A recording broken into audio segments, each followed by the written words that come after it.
ቴክኖሎጂውን ዘርግተን ማምረት ጀምረናል።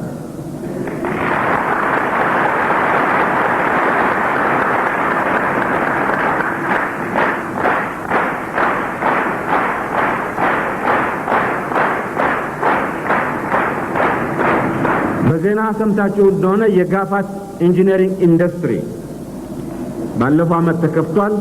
በቅርብ ጊዜ ውስጥ ደግሞ የታጠቅ ኢንጂነሪንግ ኢንዱስትሪ በቅርብ ጊዜ ውስጥ ይከፈታል። ይሄ በመሳሪያ በኩል ከነፍስ ወከፍ ወታደር ጠመንጃ ጀምሮ የተለያዩ መድፎች ሚዲየም ሬንጅ ያላቸው ዛሬ እነ ኢራቅ የሚመጻደቁባቸው አይነት ሮኬቶች፣ የአውሮፕላን ቦምቦች መስራት ተዘጋጅተናል።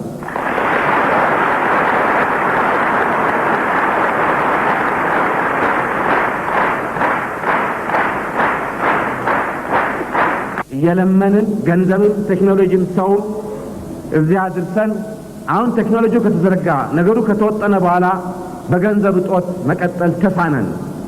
2014 ጥይት እንገዛ ነበር።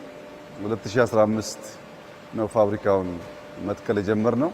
አሁን ዛሬ እንዳያችሁት ዛሬ ኢትዮጵያ ክላሽ፣ ብሬን፣ ስናይፐር፣ ዲሽቃ፣ ታንክ ሁሉም አይነት መድፎች ለራሷ ሳይሆን ለገበያ በቂ የሆነ የማምረቻ አቅም በጣም ዘመናዊ ሮቦቲክስ የትራዲሽናሉ ሳይሆን በሰዓት በጣም ከፍተኛ የማምረት አቅም ያለው ፋብሪካ ገንብታለች።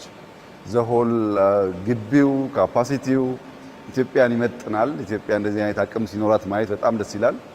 ክላሽ እናመርታለን፣ ስናይፐር እናመርታለን።